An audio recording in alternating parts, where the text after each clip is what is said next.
Baiklah, assalamualaikum warahmatullahi wabarakatuh. Rekan sosiologi 79, kita lanjutkan kembali pembahasan tentang biografi dan pemikiran tokoh sosiologi, yaitu George Simmel, bagian yang kedua. Ya, setelah sebelumnya kita sudah melihat biografi ya dan pemikiran dua konsep dari George Simmel tentang geometri sosial dan superordinasi dan subordinasi. Pada bagian yang kedua kita akan mencoba untuk menengok konsep George Simmel yang berikutnya tentang kebudayaan subjektif dan kebudayaan objektif, kemudian teori mengenai passion dan the philosophy of money. Ya, sedikit filsafat tentang uang ya dari George Simmel. Kita mulai saja pembahasannya. Yang pertama, kebudayaan subjektif dan kebudayaan objektif ya. Tentunya dari judul kita bisa menebak ya apa yang dimaksud dengan kebudayaan subjektif dan kebudayaan objektif yang dimaksudkan oleh George Simmel. Asumsinya mengenai kebudayaan subjektif dan objektif dari George Simmel. Dalam pandangan Simmel, orang-orang dipengaruhi dan diancam oleh struktur-struktur sosial ya. Ini mirip dengan teorinya Emil Durkheim ya, tentang fakta sosial. Orang-orang dipengaruhi dan diancam oleh struktur-struktur sosial, dan yang lebih penting lagi oleh produk-produk culture mereka ya, dipengaruhi oleh struktur sosial dan yang lebih penting lagi oleh produk kebudayaan mereka ya. Jadi pada awalnya kebudayaan tersebut diciptakan oleh manusia, pada gilirannya mengatur manusia bahkan mengancam individualitas manusia. Simmel membedakan di antara kebudayaan individual dan kebudayaan objektif, atau antara kebudayaan subjektif dan kebudayaan objektif. Itu asumsi dasarnya. Kebudayaan subjektif dan kebudayaan objektif. Kebudayaan objektif mengacu pada hal yang dihasilkan manusia.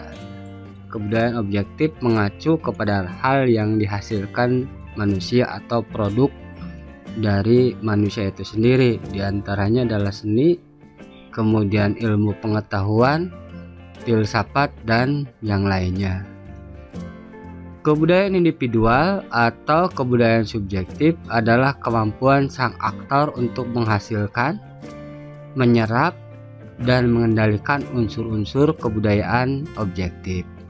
Ini kebudayaan subjektif kebalikan dari kebudayaan objektif. Kalau kebudayaan objektif, segala hal yang merupakan produk dari kemanusiaan seseorang yang sudah mapan berada di luar manusia. Sementara kebudayaan objektif atau kebudayaan subjektif adalah kemampuan dari individu tersebut untuk memahami kebudayaan objektif sesuai dengan persepsi atau penafsirannya, dan tidak hanya seperti itu, dia mampu mengendalikan unsur-unsur kebudayaan objektif tersebut. Dalam pengertian ideal, kebudayaan individual membentuk dan dibentuk oleh kebudayaan objektif. Jadi terjadi proses dialektika sehingga kebudayaan itu bentuknya dinamis, berubah terus-menerus karena tidak hanya mempengaruhi individu, pada gilirannya individu itu sendiri turut membentuk kebudayaan yang ada. Ya, seperti itu maksudnya. Jadi manusia itu aktor yang pasif sekaligus aktif. Ini sintesis dari anggapan Durkheim yang semata melihat manusia itu determinis. Kemudian Karl Marx yang bagian kedua yang bersifat ilmiah bahwa manusia hanya ditentukan oleh determinisme ekonomi. Dan kemudian Weber Weber menyebutkan manusia itu adalah aktor yang aktif ya menginterpretasikan dunianya. George Simmel lebih melihat konsep-konsep tersebut sebagai proses dialektika ya. Bagaimana kebudayaan objektif mempengaruhi individu, kemudian individu sendiri berkreasi mempengaruhi kebudayaan objektif, sehingga kebudayaan yang ada terus-menerus mengalami dinamika atau perkembangan. Dialektika, nah ini ternyata seperti itu konsep dialektika dari George Simmel, dan pada gilirannya ini diadopsi oleh objektifikasi dan subjektifikasi dari konsepnya Peter L. Berger nanti di teori-teori sosiologi kontemporer ya, seorang sosiolog Amerika aliran Chicago.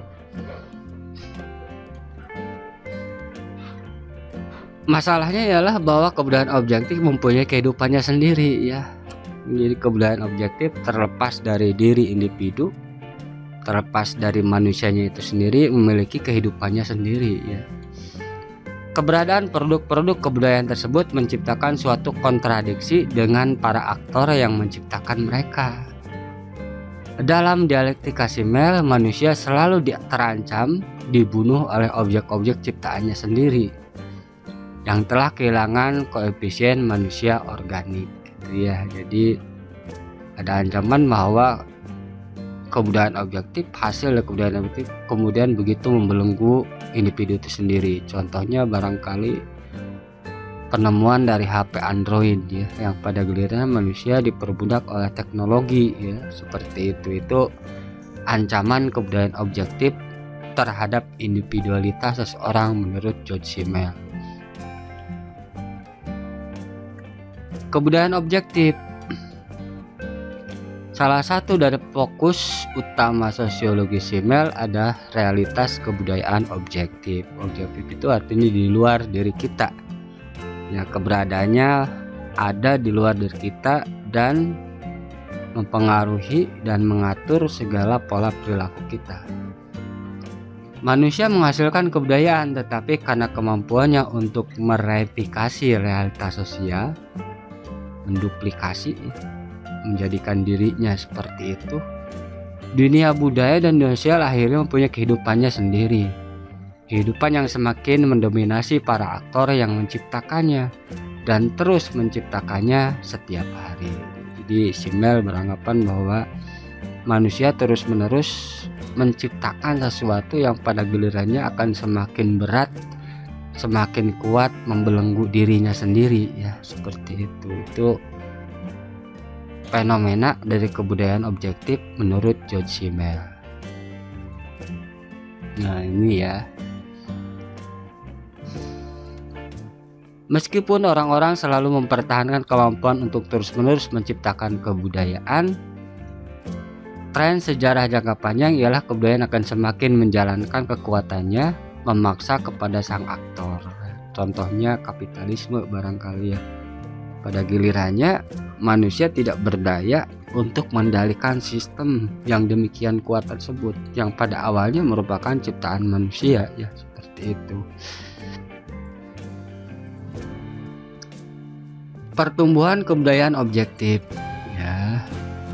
Kebudayaan objektif tumbuh dan membentang dalam berbagai cara. Pertama, ukuran absolutnya bertumbuh seiring dengan peningkatan modernisasi ya, semakin absolut, tak terpatahkan ya, tak terkalahkan, semakin membelenggu individu dibantu dengan proses modernisasi. Kedua, jumlah komponen-komponen ranah budaya yang berbeda juga bertambah. Akhirnya, dan mungkin paling penting, berbagai unsur dunia budaya menjadi semakin berkelindan dalam suatu dunia yang semakin berkuasa dan menyatu, yang kian berada di luar kendali para aktor. Ya, ironis ya, ironis sekali kita bisa melihat semuanya ya, semuanya ciptaan manusia, tapi pada gilirannya memperbudak, membelenggu manusia itu sendiri. Salah contohnya adalah uang ya, seperti itu, atau kehidupan infrastruktur di kota ya. Bisa dilihat kemacetan, gilirannya manusia harus menciptakan regulasi atau aturan-aturan baru dari kebudayaan diciptakannya sendiri. gitu ya, seperti itu. Tragedi kebudayaan ini ya, apa ini masuk dengan tragedi kebudayaan menurut George Simmel?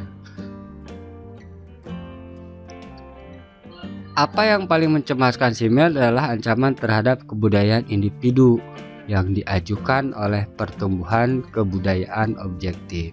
Ya. Simpati pribadi Simmel adalah pada dunia yang didominasi oleh kebudayaan individu, tetapi dia melihat peluang terwujudnya dunia seperti itu semakin mustahil. Inilah yang dilukiskan Simmel sebagai tragedi kebudayaan. Jadi perwujudan kebudayaan subjektif atau individu yang berkembang seutuhnya itu semakin mustahil di tengah gempuran dari adanya kebudayaan objektif ya, di luar dari individu yang belenggu dan mengekang individu. Jadi ruang kreativitas semakin dipersempit. Itu yang dinamakan oleh George Simmel sebagai tragedi kebudayaan. Nah ini ya, kemunduran kebudayaan individual ya, kebudayaan individual semakin mundur. Argumen Simmel tentang kebudayaan objektif dihubungkan dengan analisisnya yang lebih mendasar atas bentuk-bentuk interaksi. Di dalam salah satu esainya, Metropolis dan Kehidupan Mental, Simmel menganalisis bentuk-bentuk interaksi yang terjadi dalam kota modern. Dia melihat metropolis modern sebagai arena sejati pertumbuhan kebudayaan objektif dan kemunduran kebudayaan individual. Ya, seperti itu. Kebudayaan objektif itu demikian sangat terasa dan sangat memaksa di perkotaan, di mana setiap orang dipaksa untuk ya jauh dari dirinya, tenggelam dalam kebisingan, keriuhan dan keramaian kota, mengejar sesuatu yang dia sendiri kadang tidak mengerti apa yang dia kejar ya, seperti itu. Jadi seolah-olah seperti boneka tali gitu ya, dikendalikan oleh kekuasaan anonim yang berada di luar dirinya, disebut sebagai kebudayaan objektif atau sistem sosial ya, seperti itu. Nah, uang. Namun Simmel juga menunjukkan efek membebaskan dari perkembangan modern tersebut. Dan masih banyak lagi pemikiran-pemikiran Simmel mengenai dampak modernitas yang membebaskan yang dicurahkan kepada buku Simmel yang berjudul The Philosophy of Money. Itu ya, ini. Berikutnya kita akan melihat gagasan Simmel tentang ini masih belum reifikasi ya. Reifikasi itu artinya pembendaan ya, manusia yang bergulat tiap hari dengan benda seolah-olah menjadi benda itu sendiri, itu disebut reifikasi. Kemungkinan tersebut sangat penting bagi Simmel karena memberikan dasar untuk perkembangan struktur-struktur sosial dan kebudayaan objektif yang tersebar luas. Uang sebagai bentuk pertukaran bagi Simmel menggambarkan salah satu sebab akar pengasingan manusia dalam suatu struktur sosial modern yang direifikasi, dibendakan ya. Harga diri seseorang atau kemanusiaan seseorang tidak lebih baik dari uang atau bisa dibeli dengan uang atau dihargai hanya dengan selembar kertas yang dinamakan uang gitu ya. Itu ya, kita lihat konsep berikutnya dari teori George Simmel tentang pemikiran George Simmel tentang teori passion atau teori mode ya. Mode bisa dilihat dari gambar, gaya rambut, kemudian gaya berpakaian, dan ya passion yang dinamakan batu ali yang pernah meledak ya. Sangat mahal, itu passion namanya. Simmel menyebutkan fenomena tersebut sebagai tanda-tanda dari sebuah passion ya. Apa ini maksud dengan passion? Ya, Simmel. Asumsi teoritis. Di dalam salah satu esainya secara khas dan dualistik, Simmel menggambarkan kontradiksi-kontradiksi di dalam passion dengan berbagai cara. Simmel mencatat bahwa di dalam passion semua membawa tendensi antitesis yang digambarkan dalam suatu atau lain cara. Pemikiran dialektis Simmel tersebut dapat dilihat pada level yang lebih umum. Ia sangat tertarik pada konflik dan kontradiksi yang ada di antara individu dan struktur-struktur sosial dan budaya yang lebih besar yang dibangun para individu. Struktur-struktur tersebut pada akhirnya punya kehidupannya sendiri, ya. Pada awalnya dibangun individu, pada gilirannya dia bebas mempunyai kehidupannya sendiri, akhirnya membelenggu individu itu sendiri yang hanya sedikit dapat dikendalikan atau tidak dapat dikendalikan oleh individu, gitu ya. Ini asumsi dari Simmel. Nah, ini masih tentang batu ali. Kenapa saya banyak sekali memberikan gambar ilustrasi tentang batu ali? Karena sangat menarik ya. Kontradiksi passion ya. Kalau di kita musim, barangkali musiman ya. Di satu sisi, passion adalah suatu bentuk hubungan sosial yang mengizinkan orang-orang yang ingin menyesuaikan diri dengan tuntutan kelompok berbuat demikian. Dan kelompok untuk melakukan hal yang memang menjadi tren. Di sisi lain, passion juga memberikan norma yang dapat dilanggar. Orang-orang yang ingin tampil individualistik ya, ingin tampil beda dengan yang lain. Kak, dia unik gitu ya. Awalnya batu ali ini dihargai karena uniknya ya, individualistik, lain dari yang lain, unik ya. Dualitas lainnya lagi meliputi peran pemimpin suatu gerakan passion. Ada orang-orang tertentu yang mau membuatnya booming gitu ya. Orang seperti itu memimpin kelompok secara paradoksal dengan mengikuti passion yang lebih baik daripada orang lain. Ada orang-orang tertentu yang secara ya, ketika mempunyai sesuatu, misalnya batu ari sangat bagus ya, atau lebih baik, lebih mahal daripada yang lain, yakni mengadopsinya dengan lebih tekun gitu ya. Dia mengikuti perkembangan musiman itu, tren itu dengan luar biasa gitu ya, seperti itu. Pengikut dan penolak passion ya. Kalau ada pengikut, pasti ada yang menolak, gitu ya, seperti itu. Dualisme tidak hanya terdapat di dalam usaha orang mengikuti passion, tetapi juga di dalam usaha orang-orang yang tidak mengikuti passion. Orang yang tidak mengikuti passion memandang orang-orang yang mengikuti passion sebagai peniru, dan mereka sendiri sebagai orang yang tidak memihak, gitu ya. Ini argumentasi orang yang tidak setuju dengan adanya tren batu ali gitu ya.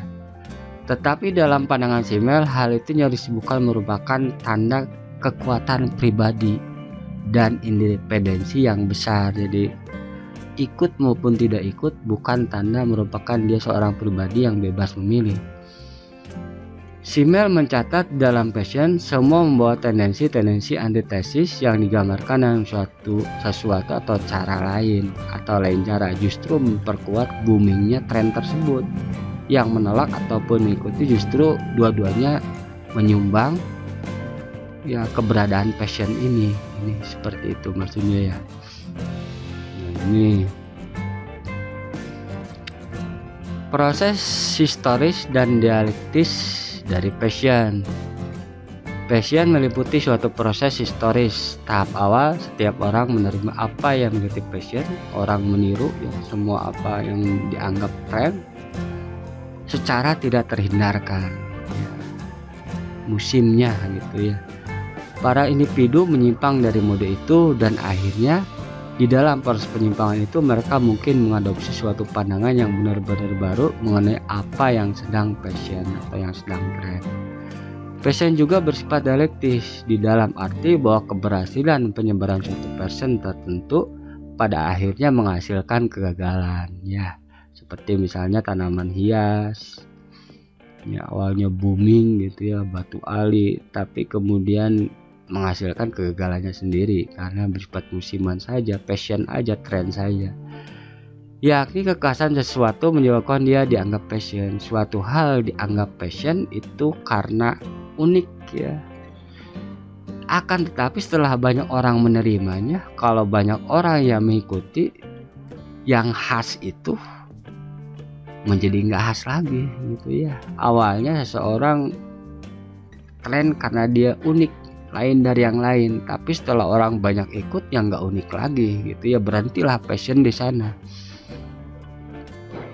Setelah banyak orang menerima, kekhasan itu akan berhenti sebagai hal yang khas sehingga kehilangan daya tariknya gitu ya. Karena banyak orang yang punya batu ali ya, semuanya punya, jualan di mana-mana. Akhirnya yang unik dari batu ali itu sendiri hilang. Itu sifat dari passion gitu ya. Setelah banyak orang punya, misalnya bunga, tanaman hias, unik dari tanaman hias, daya tariknya menjadi berhenti ya, seperti itu. Kembali lagi ke awal.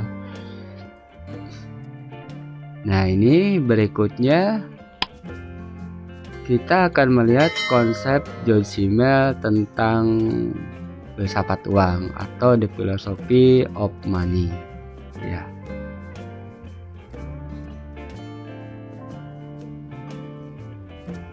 Ini asumsi Simmel tentang the philosophy of money.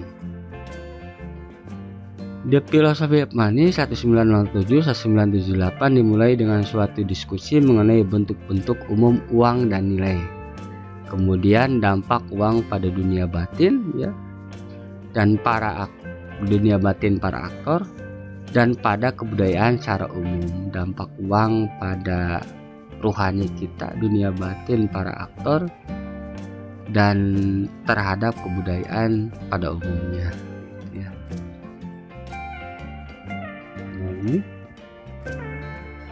Uang dan nilai gitu ya. Nah, konsep jarak tentunya yang awal kita bahas dalam konsep geometri sosialnya John Simmel. Manusia menciptakan nilai dengan membuat objek-objek ya, menghasilkan sesuatu di luar dirinya, memisahkan diri dari objek-objek itu, dan kemudian berusaha mengatasi jarak, kerintangan-rintangan, dan kesulitan-kesulitan. Semakin besar kesulitan memperoleh suatu objek, semakin besar nilainya. Semakin susah untuk mendapatkan sesuatu itu semakin bernilai. Akan tetapi kesulitan pencapaian mempunyai suatu batas yang lebih rendah dan yang lebih tinggi. Jadi jarak tengah. Ya, kalau terlalu sulit ya nggak bernilai juga. Kalau terlalu sulit mustahil untuk didapat ya nggak bernilai. Terlalu mudah juga nggak bernilai. Itu yang maksud dengan jarak, sehingga uang dianggap bernilai atau berharga menurut John Simmel. Nah, ini orang bekerja keras untuk mendapatkan upah berupa uang ya. Hal-hal yang terlalu dekat, terlalu mudah diperoleh tidak begitu bernilai ya.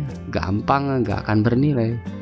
Sebaliknya, hal-hal yang terlalu jauh, terlalu sulit, atau hampir mustahil diperoleh juga tidak akan begitu bernilai. Terlalu sulit hingga mustahil didapat nggak akan bernilai, terlalu gampang nggak akan bernilai.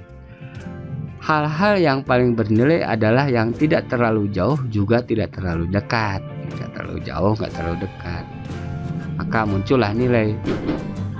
Demikian orang mencoba menempatkan diri pada suatu jarak yang tepat dari objek-objek yang pasti dapat dicapai, tetapi tidak terlalu mudah untuk mencapainya. Gitu ya. Kita mendapatkan uang itu kan kalau bekerja insya Allah dapat, tapi gak gampang. Kita harus melalui pengorbanan atau usaha yang memang berat gitu ya untuk mendapatkannya. Tapi ya pasti dapat seperti itu. Nah, ini uang, verifikasi, dan rasionalisasi. Di dalam proses penciptaan nilai, uang juga memberikan dasar untuk pengembangan pasar, ekonomi modern, dan pada akhirnya masyarakat modern kapitalistik gitu ya. Uang dan sistem kapitalis merupakan setali tiga uang ya, merupakan sisi ganda yang tidak bisa dipisahkan ya. Seperti itu, uang dan sistem kapitalis, sistem ekonomi pasar merupakan hal yang memang atau sama lain nggak bisa dipisahkan. Nah ini uang logam ya. Uang memberikan alat-alat yang membuat entitas-entitas tersebut memperoleh kehidupannya sendiri yang eksternal dan memaksa bagi sang aktor. Simmel melihat proses verifikasi sebagai sebagai hanya bagian dari proses yang lebih umum melalui mana pikiran mewujudkan menyimbolkan dirinya di dalam objek-objek. Perwujudan struktur simbol tersebut menjadi diverifikasi dan pada akhirnya menjalankan kekuatan mengendalikan terhadap aktor. Paling belarnya mengendalikan aktor ya, bahkan jadikan tujuan segalanya ya. Uang juga menyumbang bagi rasionalisasi dunia sosial yang terus meningkat ya. Dengan adanya uang, rasionalisasi ya, berpikir rasional itu semakin bagus ya, semakin maju. Nah ini politik uang barangkali ya, segala sesuatu bisa dibeli dengan uang. Dengan rasionalisasi yang terus bertambah, kita mulai kehilangan yang tidak rasional. Ini dampak lain dari uang ya. Kehilangan irasionalitas padahal sangat diperlukan dalam kehidupan kita gitu ya. Akhirnya kan orang alam dirusak tanpa takut adanya penunggu makhluk gaib dan lain sebagainya. Itu dampak dari adanya uang. Dengan rasionalisasi yang terus bertambah, kita mulai kehilangan yang tidak rasional dan bersamanya kita kehilangan yang paling bermakna dari sifat-sifat manusiawi kita. Itu ya, hal yang rasionalitas itu menyediakan makna, ternyata sisi lain menyediakan makna dan gak bisa didapat dengan cara akal atau dengan cara rasional. Keaslian atau otensitas kita. Hilangnya keaslian hal yang tidak rasional tersebut adalah suatu tragedi manusia yang nyata gitu ya. Padahal yang memberikan makna hidup itu suatu hal yang gak rasional. Rasionalisasi justru mencerabut makna itu hidup itu sendiri. Di permukaan tampak bahwa uang hanyalah alat untuk beragam tujuan, atau dalam kata-kata Simmel bentuk alat yang paling murni ya. Di permukaan tampaknya seperti itu, tapi dampaknya ternyata lebih dalam lagi. Akan tetapi uang telah menjadi contoh paling ekstrim suatu alat yang telah menjadi tujuan dalam dirinya sendiri gitu ya. Orang tujuannya hanya uang ya. Tujuan dari segala apa yang dia lakukan ya uang gitu ya. Termasuk membeli amanah gitu ya, misalnya politik uang ini itu ya. Efek negatif dari uang. Masyarakat yang menjadikan uang sebagai tujuan di dalam dirinya sendiri benar-benar tujuan terakhir mempunyai sejumlah efek negatif pada individu. Dua hal yang paling menarik dari efek-efek itu adalah bertambahnya sinisme ya, orang sinis karena mengukur segala sesuatu dari uang, dan sikap bosan gitu. Menimbulkan perasaan bosan bagi dari individu karena seluruh daya hidupnya dikerahkan untuk memperoleh uang gitu ya. Tidak ada alternatif yang lain, maka menimbulkan kebosanan, bertambahnya sinisme satu sama lain karena mengukur segala sesuatu dari sudut uang. Nah ini ya, sinisme muncul ketika aspek-aspek yang paling tinggi maupun paling rendah dari kehidupan sosial diperjualbelikan. Paling tinggi dan paling rendah diperjualbelikan, kehormatan gitu ya, memberikan ilmu, mengobati orang gitu, semata-mata karena uang. Padahal itu hal yang paling luhur dalam kehidupan kita, diperjualbelikan, direduksi ke suatu bilangan pembagi yang namanya uang. Suatu ekonomi uang juga menyebabkan sikap bosan. Semua hal sama menjemukannya dengan warna abu-abu, sehingga tidak menggembirakan bila memperolehnya. Itu ya.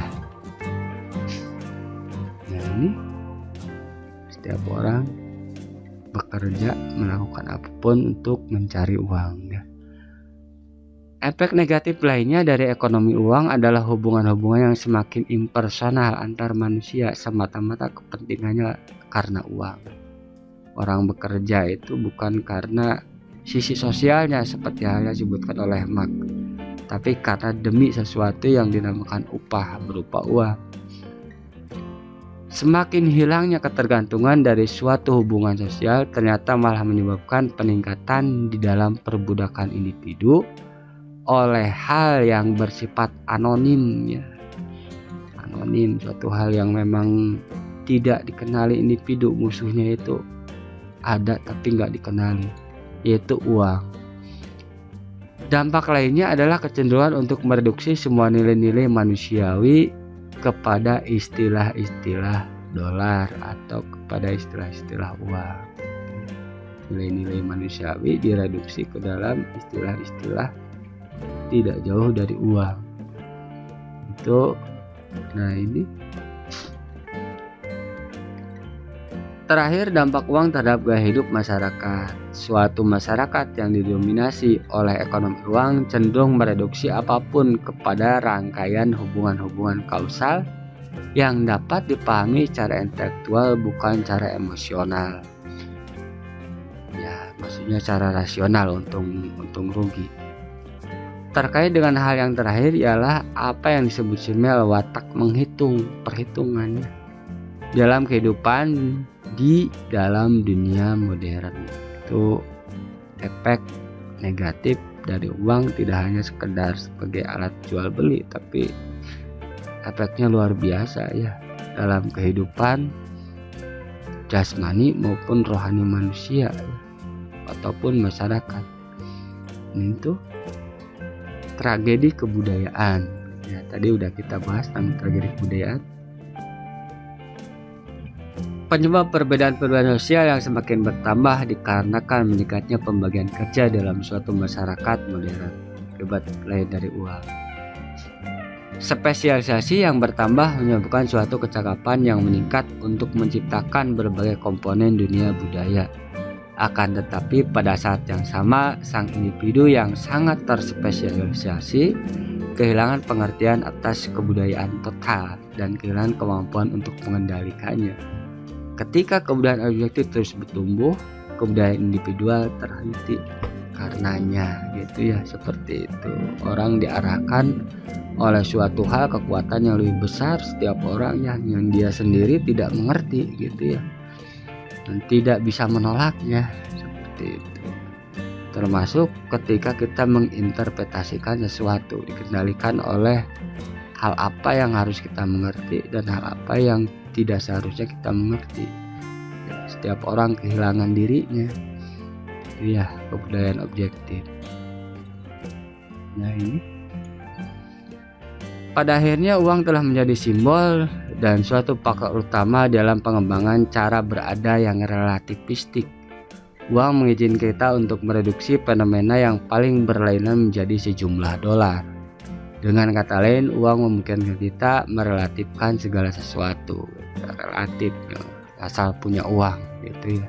Hukum bisa dibeli. Yang seharusnya dihukum ini ternyata tidak karena uang, gitu. Cara hidup kita yang relativistik bertentangan dengan metode-metode hidup terdahulu ketika orang percaya pada sejumlah kebenaran abadi. Ekonomi uang menghancurkan kebenaran-kebenaran abadi yang demikian. Alienasi yang endemik bagi perluasan kebudayaan objektif ekonomi uang modern adalah suatu ancaman yang jauh lebih besar terhadap manusia daripada keburukan-keburukan absolutisme. Hanya saja tidak terasa, gitu ya, seperti itu. Nah itu pembahasan kita tentang George Simmel sudah selesai ya, mudah-mudahan bermanfaat. Kita ketemu lagi pada tokoh berikutnya ya, yaitu kita akan mencoba untuk melihat Herbert Spencer ya. Setelah Spencer kita akan mencoba sedikit melirik konsepnya, biografi dan pemikirannya Ibnu Khaldun ya. Seperti itu, mudah-mudahan bermanfaat. Demikian saja pemaparan dari Sosiologi 79. Billahi taufiq wal hidayah. Assalamualaikum warahmatullahi wabarakatuh.